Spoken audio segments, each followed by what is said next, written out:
มื้อนี้ไปก่อนสบายดีพี่น้องลูกหลานคนลาวคนไทยอยู่ไสก็แล้วแต่ที่ฮักหอมเสรีภาพและประชาธิปไตยทุกท่านพี่น้องยินดีต้อนรับทุกท่านเข้าสู่รายการเสียงประชาชนลาว Voice of the Lao People เสียงได้แล้วเนาะมือเล็กจังสิปรับหลังสากเด้อ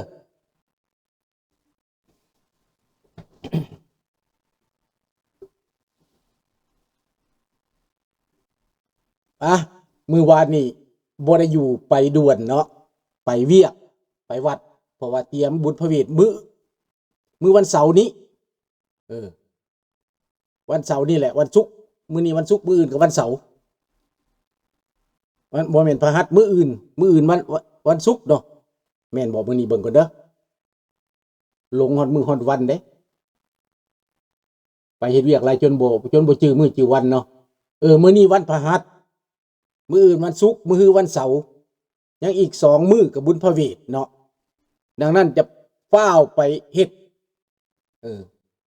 ไปล้างหนองปลาให้มันสะอาดเพื่อคนจะได้ถ่ายรูปจากความงดงามแล้วก็ไปต่อปั๊มน้ำให้น้ำสำหรับบ่อน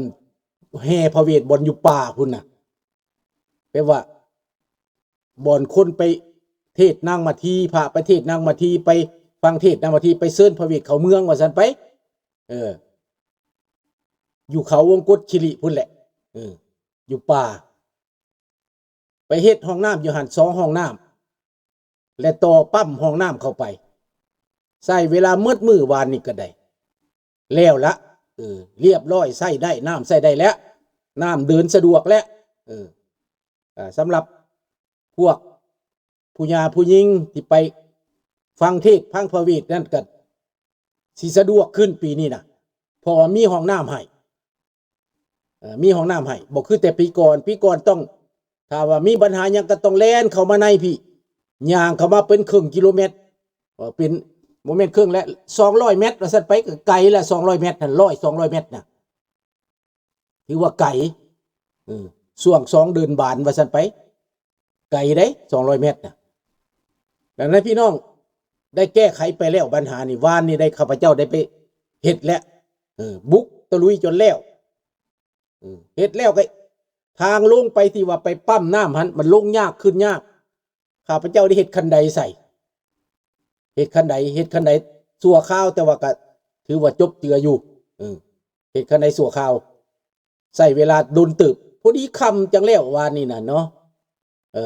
ก็มาก็เมื่อยก็เลยบ่ได้งุมใส่ทีวีนี่บ่ได้มาแปลงหลังสากหลังหยังแต่ว่าบ่จบบ่งามก็ขอโทษขออภัยเด้อพี่น้องเด้อขอที่ได้ฟังเสียงได้ยินเสียงได้ยินข่าวเนาะก็ดีแล้วและมื้อนี้ข้าพเจ้าจะมาเว้าเรื่องข่าวจากท่านสมเด็จศรีหนาถแต่ว่าข้าพเจ้าพยายามโทรหาเพิ่นบ่รับสายบ่ฮู้ว่าเพิ่นเป็นจังไดเนาะสิโทรหาอีกเด้อย่าไอ้สมเด็จเด้อได้ข่าวว่า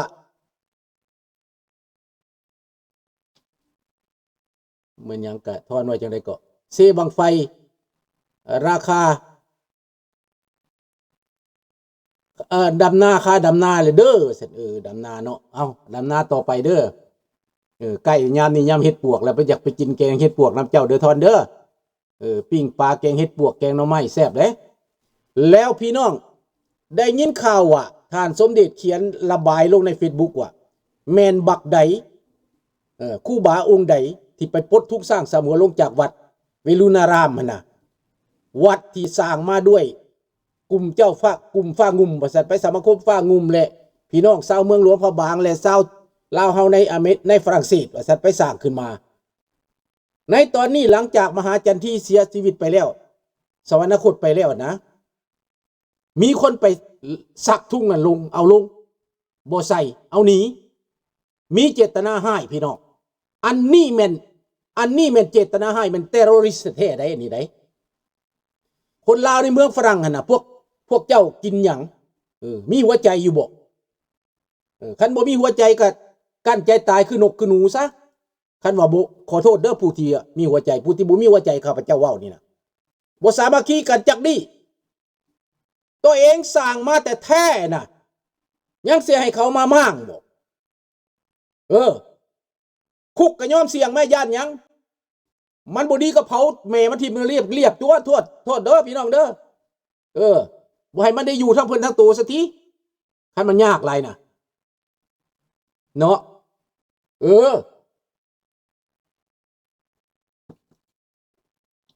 มันคือยากแท้อยู่ประเทศฝรั่งเศสอยู่ประเทศเสรีน่ะยังถูกลาวแดงมาคุมมอดฝรั่งเศสมันมีอำนาจขนาดนั้นพุ่นวะพี่น้องเอ้ยคิดดิโดพวกเจ้าคิดดิโดใส่สมองนี่ดู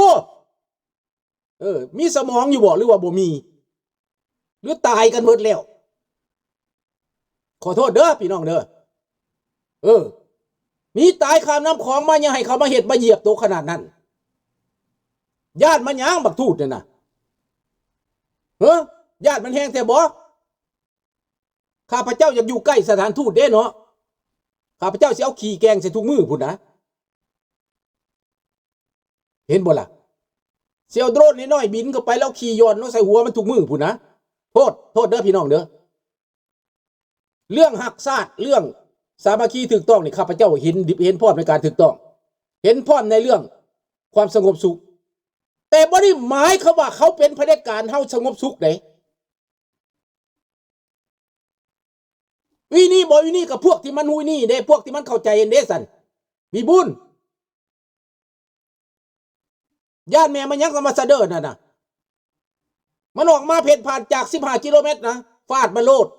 ตายเป็นตายยังเป็นยังเอาแบบพวกอาหรับโลดหุ่นเห็นบ่ล่ะข้าพเจ้านี่ยอมติดคุกดีกว่าได้คันเป็นแบบนี้นะพี่น้องข้าพเจ้าสู้ตายเด้ยอมติดคุกเด้ยอมสู้ได้ยุ่มสู้คดีได้พี่น้องมันต้องมีเหตุมีผลแม่เขาบ่มีสิทธิ์ที่จะมาเหตุแบบนั้นบ่มีสิทธิ์จักดีพระสงฆ์เจ้าก็บ่มีสิทธิ์สบายดีทองคำพระพัฒน์เขาบ่มีสิทธิ์เพราะว่าเราอพยพนี่เป็นอย่างพี่น้องเป็นวิกติมเป็นผู้ได้รับข้อหับกรรมสบายดีน้องระดาวเป็นผู้ได้รับข้อหับกรรมจากพวกนี้เขานำลากนำผานนำข่านำแกงนำทำลายนำม่างเพนำอยู่ยงปุกปั่นนำเดตรุยนำสร้างความแตกแยกสามัคคีอยู่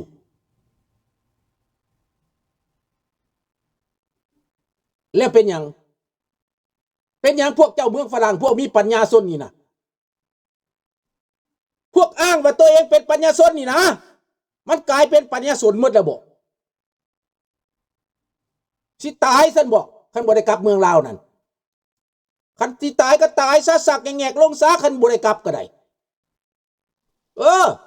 ปัญญามึงขามน้ำของตายมาอันเด้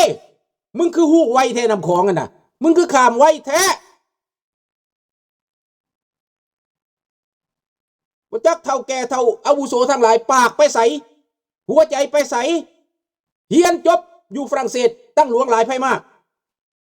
จำพ่อมาจากเสียบ้านเสียเมืองให้โจรน่ะ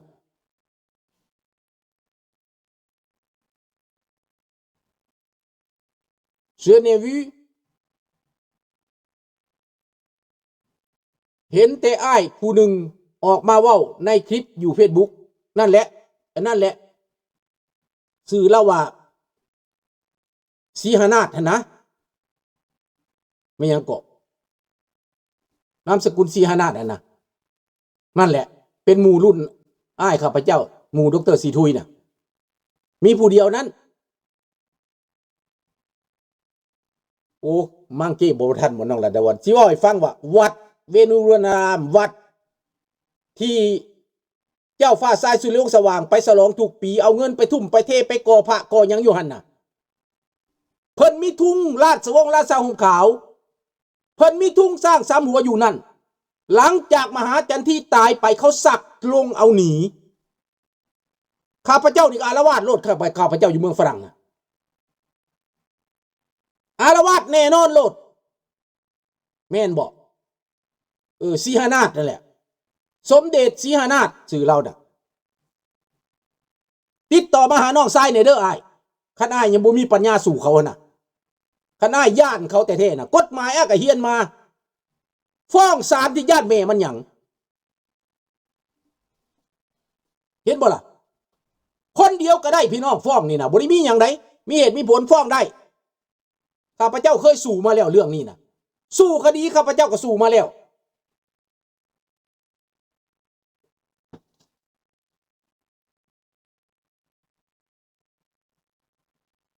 คือบ่ย่านตายกระดักกระเดียดแท้ข้าพเจ้าว่าโง่ได้คันเป็นแบบนี้โง่ได้เขามาเหยียบปากกระมิดเขามาเหยียบข้อกระมิด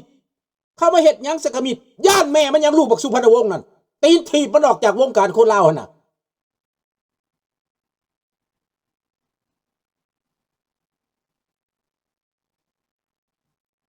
ลาวเว้าถูกเถื่อเว้าแนวใดคันบ่มีเหตุมีผลแล้วสิเว้าบ่อันบีบูนข้าพเจ้าว่ามีเหตุมีผลเด้ในเมื่อทุ่งปักอยู่หันแล้วเกาะอยู่ในวัดอยู่แล้วนะมีทุ่งราชวงศ์มีทุ่งสร้างสามหัวมีทุ่งวัดแต่บ่เห็นผู้ใหญ่ออกมาเว้าผู้ใหญ่ก็คือสิตายเบิดละติปากปู้เบิดละติข้าพเจ้าสิด่าพวกผู้ใหญ่บ่มีหัวน่ะเท่าก็เท่าซื่อๆเท่าตายละล่าเท่าบ่เฮ็ดหยังนั่นน่ะเท่าบ่เป็นบ้านเท่าบ่มีเมืองนั่นน่ะเท่าบ่มีแผ่นดินนั่นน่ะมันเป็นได้เขาไม่เฮ็ดจังซั่นมันบ่ถูกต้องก็บ่ถูกต้องตัววัดนั่นเป็นคนอพยพสร้างนะบ่แม่นบักทูตสร้างนะบ่แม่นรัฐบาลลาวสร้างนะพี่น้องมันสิมีสิทธิ์มาก้าวไก่ยังอยู่ในเมืองฝรั่งมาบ่มีสิทธิ์อ่านดีสัญญาสนซิสเต็มคอมมิวนิสต์มาหยังกะอย่าเฮาบ่ต้องย่านมัน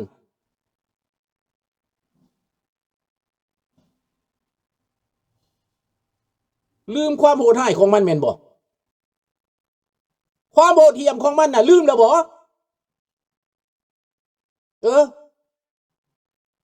ข้าพเจ้านี่เจ็บแสบแบบนี้ข้าพเจ้าลืมบ่ได้เด้ตายเป็นตายโตโลดนะข้าพเจ้าแลกโลดนะกับพวกนี้นะแลกแม่มักทูตมึงกล้าแลกมึงมาแม่มาโลดข้าพเจ้าสิแลกลองมึงจะเห็นดอกว่ากูแลกแบบใดน่ะให้มึงมาโลดเอาลูกบักสุพรรณวงศ์มาแห้งคักกูสิยอมมึงจักบาทเกินมันมึงสิเห็นดีดอกมึงเห็นคนโซตายบอกมึงเห็นแล้วบอกความเจ็บใจนี่มันโมเมนต์แก้ได้ง่ายๆได้50 ปีบาดแผลกูยังมีอยู่มึงจักบอกกูบ่ลืมมึงดอกลัทธิอุบาทของมึงน่ะกูบ่ลืมดอกบักใดนิยมมันนิยมไปโลดกูบอกโลดมึงอย่าให้ใจกูขึ้นมึงจักบอกเกิดสงครามมันเกิดแบบใดนี่แหละสงครามน่ะนี่แหละสงครามที่ประกาศขึ้นน่ะกูประกาศสงครามกับพวกมึงแล้วมึงรู้จักบ่พวกสูสิวัตพวกสูดีบ่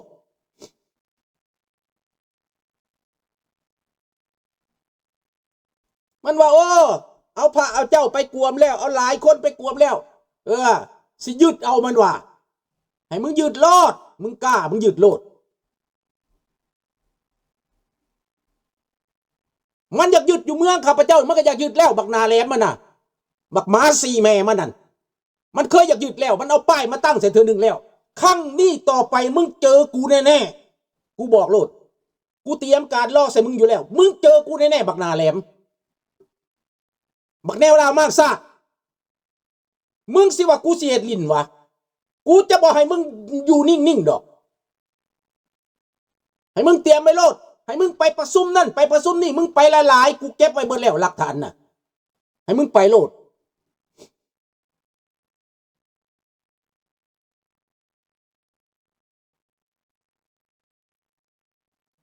ไม่บ่แค้นแห้งได้ข้าพ่อข้าแม่เฮาสิบ่แค้นวะ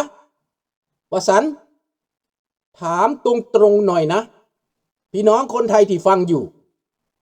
เขาฆ่าพ่อฆ่าแม่ฆ่าลูกเราไหลน้ำของแล้วเราแค้นไหมถ้าถูกคนไทยถูกคนอีสานแค้นไหมเนี่ยคนลาวก็เป็นญาติพี่น้องของพวกท่านนะ พวกท่านแค้นไหมเห็นศพไหลผ่านน้ำโขงนะเต็มบ้านเต็มเมืองลูกเล็กเด็กแดงร้องไห้คำไม่ได้ยืนคืนไม่ได้อยู่ต้องเตรียมและรอข้ามน้ำโขงข้ามมาแล้วคนไทยช่วยไว้แล้วจำใส่ใจไหมล่ะเป็นมนุษย์ไหมเป็นคนไหมนี่อยากถามแน่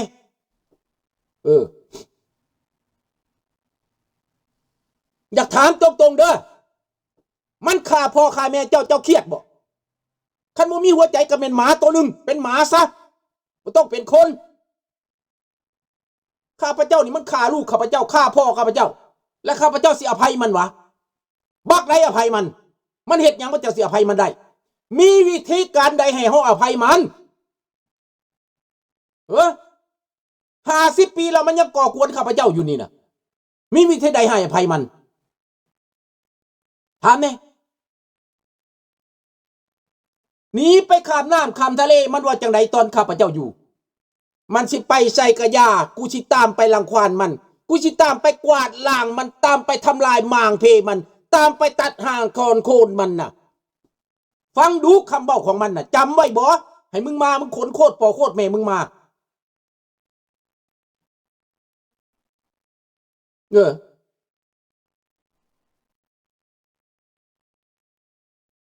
ขอบใจว่าสันถ้าเกิด1968ก็รู้แล้วสิถึงจะอายุไม่ได้เกตไม่ได้โตเท่าไหร่68 68ก็อายุเท่าไหร่1968มันก็อายุ10 ปีบ่9 ปี8 ปีก็เห็นอยู่แต่ว่าบ่เข้าใจดอกเด้อ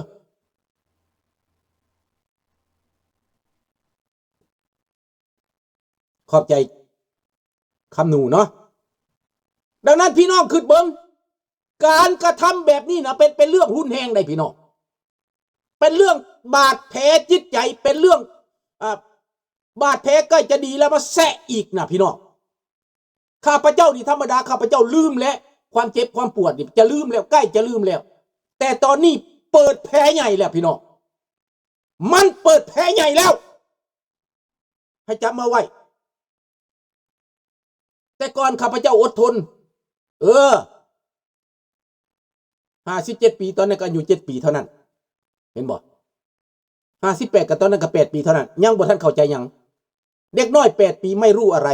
ยังไม่รู้เพราะแต่จำได้เพราะเป็นพางๆแต่ไม่รู้จักว่าผิดหรือถูกนะถ้าบ่มีประเทศไทยให้คนลาวเฮาไปเฮ็ดงานแฮงสิทุกข์ลงกว่านี้ขอบใจนำประเทศไทยเด้อลุงแม่นอันนี้แม่น 1,000% เลยอันนี้นะประเทศไทยมีบุญคุณต่อเฮา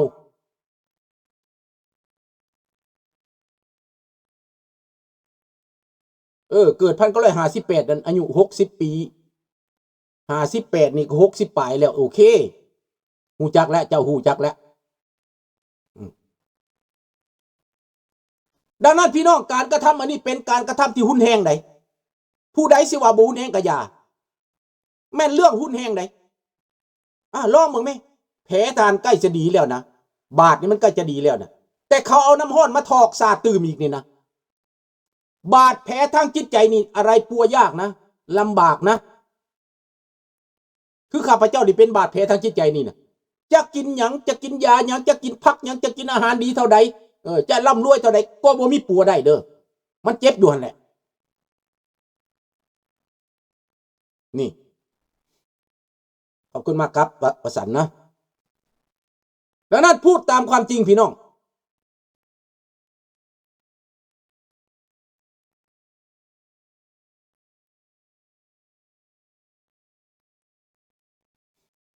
พูดตามความจริง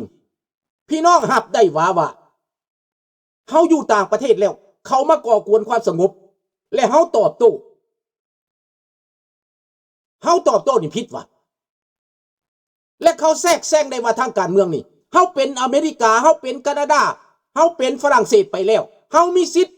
1,000% พี่น้อง 1,000% ลาวแดงผิด 100% พี่น้อง บ่มีสิทธิ์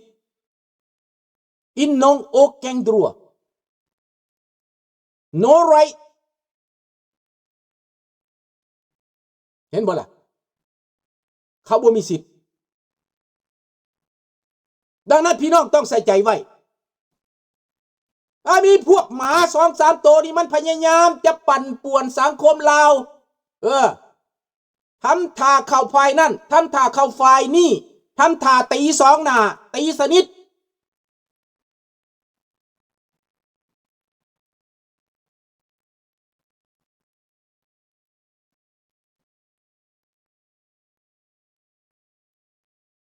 นี่แหละ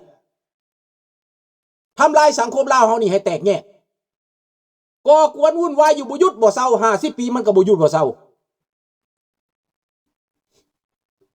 เล่นไปอสอบมึงอยากไปก็ไปตายเถอะแม่มึงไปตายซะทุเด้อพี่น้องเอ้ยขอให้สิ่งศักดิ์สิทธิ์ฟังข้าพเจ้าเด้อพวกนี้มันแล่นไปให้ยนต์มันตกวับลงตายเบิดโลดตายเบิดโคตรมันเลย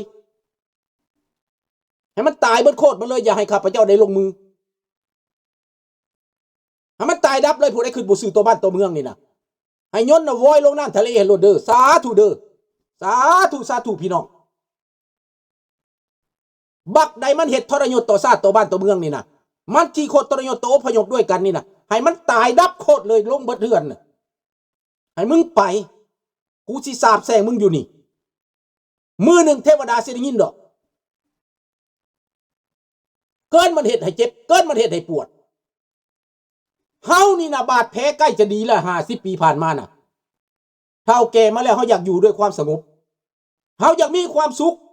แต่มันมาแบ่งแยกมันมาทำลายมันมาปั่นป่วนข้าพเจ้าตอนนี้สงสัยสิทนบ่ไหวละแต่ข้าพเจ้าร้องการเลือกตั้งหน้าข้าพเจ้าสิสนับสนุนพรรคการเมืองฝ่ายขวาของแคนาดานี้ตอนการเมืองฝ่ายซ้ายนี่ข้าพเจ้าบ่อยากเว้าปานใด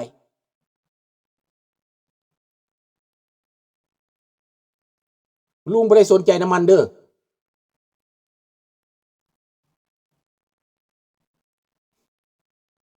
ลุงบ่ได้สนใจน้ำมันทอนคนที่เฮ็ดให้ลุงสงสัยแล้วนี่ลุงหลับบ่ได้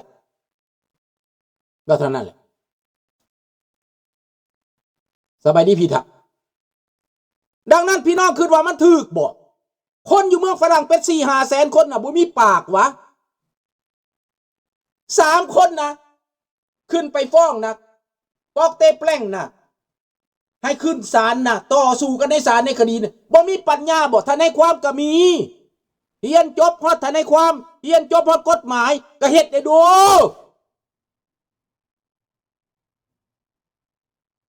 ในแคนาดาเนี่ยว่าข้าพเจ้าเฮ็ดแล้วอันนี้นะข้าพเจ้าเอาพวกมันแล้ว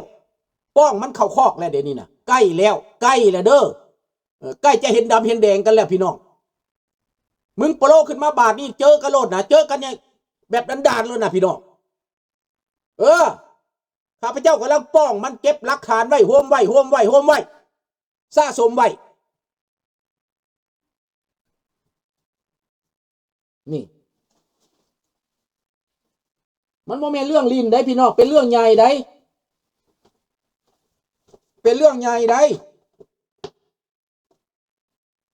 ข้าพเจ้าเก็บไว้เบิดแหละหลักฐานนี่นะ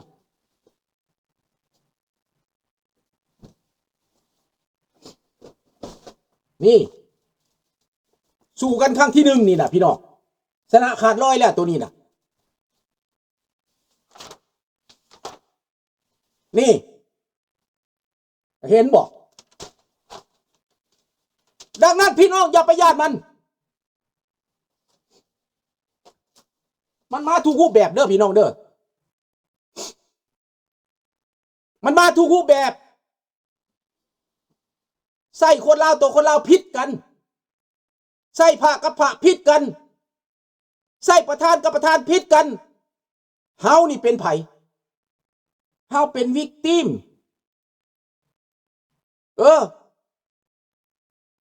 เฮาเป็นวิกติมเฮาเป็นประชาชนเป็นผู้รับเคราะห์รับกรรมตายก็ย้อนเขาเจ็บก็ย้อนเขาปวดก็ย้อนเขาเดี๋ยวนี้พวกที่พิษกันแล่นไปหากันได้บัดนี้ เขาลืมซากศพพวกเฮาได้เขาข้ามซากศพพวกเฮาไปเขาเหยียบปากพวกเฮาไปเขาเหยียบหัวพวกเฮาไปแต่กูอยู่นี่กูถ่ามึงอยู่ลูกบักสุพรรณวงศ์มาเนี่ยเด้อมาแคนาดาเนี่ยเด้อมันส่งทูตมามันส่งมาจากไหนส่งพี่น้องเขามาไหนมีนักต่อสู้บางคนได้น้องเคยเป็นทูตโอ้ยปากบ่ได้อย่าปากแห้งหลายว่าซั่นเฮาเศร้าเลยได้เพิ่นว่าต่อสู้นี่เฮาเศร้าเลยได้อย่าปากแห้งหลายข้าพเจ้าตั้งเว้าได้ข้าพเจ้าไปวัดลาวานเพิ่นเอาน้องเคยทูตน้องเคยเป็นทูตอดีตทูตมาขนาดเป็นอดีตทูตได้ยังสิมาขู่เฮาวะข้าพเจ้าสิเอาสันแข็งนี่ที่ให้เพิ่นกินน่ะกูบ่ได้ย่านหัวมึงดอกเห็นบ่ล่ะมาก็มาหาเลาะตามบ้านโคตรลาวนี่แหละหากินเหล้า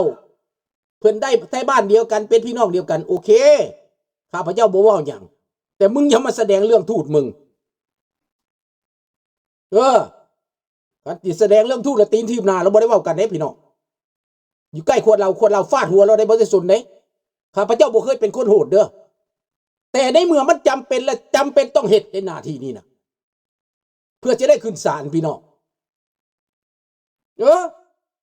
แนวใดสิได้ขึ้นศาลและเฮ็ดแล้วนะพี่น้องขวดเบียร์ซับใส่หัวปั้วโลดซับตื้อมีปุ่นมึงจะฮู้ซึกไว้ว่าความเจ็บของกูมันขนาดใดมันปัวบ่เศร้ามึงมาปัวให้แน่กูต้องการมึงมารีแพร์ปัวบาดแผลสงครามในจิตใจนี่มา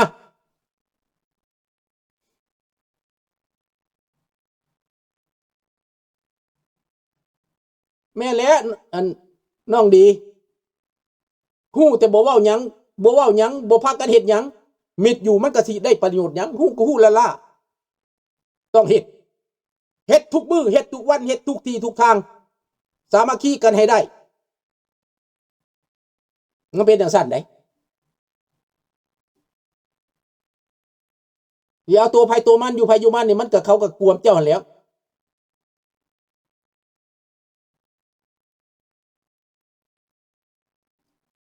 อเมริกาเขาบ่ได้เอานำดอกแนวนั้นน่ะเขาบ่ได้เอาแต่เจ้าไปเป็นเองเจ้า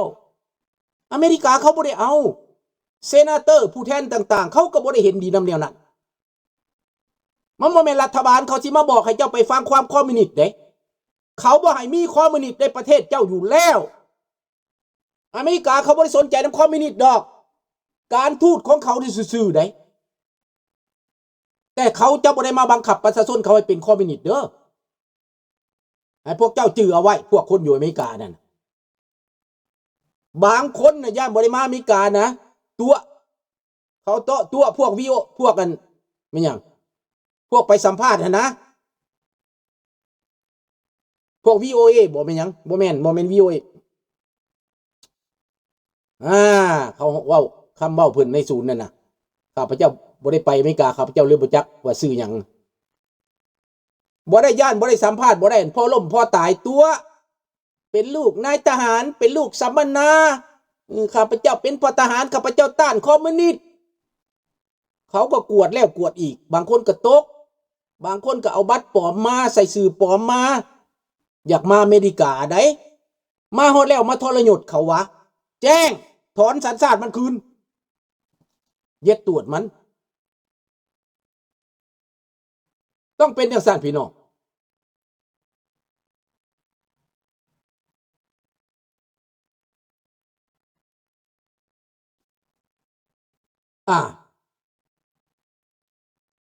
พี่ทักว่าจังไดเป็นหยังคนที่ไปอยู่กับประเทศประชาธิปไตยแล้วยังฝักใฝ่ในคอมมิวนิสต์มันบ่แม่นส่วนใหญ่คนส่วนใหญ่เสยคนส่วนน้อยอันที่ไปฝักใฝ่คอมมิวนิสต์นั่นเป็นคนของเขาที่ส่งแอบแองมาแทรกแซงมาซื่อๆและก็เห็นผลประโยชน์ย่านบ่ได้เมืองลาวเมื่อแล้วเขารับต้อนดีเตะปากบักดร.ม่งแมวอยู่อเมริกาบักแมวปากจีกข้าพเจ้าอยู่ใกล้เด้อข้าพเจ้าสิจีกปากมันพี่น้องจีกปากบักแมวหั่นน่ะเดี๋ยวนี้บักโตนึงมันอยู่ใกล้ข้าพเจ้านี่ข้าพเจ้าเตรียมจีกปากมันมื้อใดมื้อหนึ่งอยู่นี่น่ะให้มึงอ้าปากขึ้นมาโลดกูสิฉีกปากมึงอยู่ใกล้กูนี่แหละคันเว้ายามใดให้สิ ไผบ่เข้าใจข่อยไผสิเข้าใจหีแม่มึง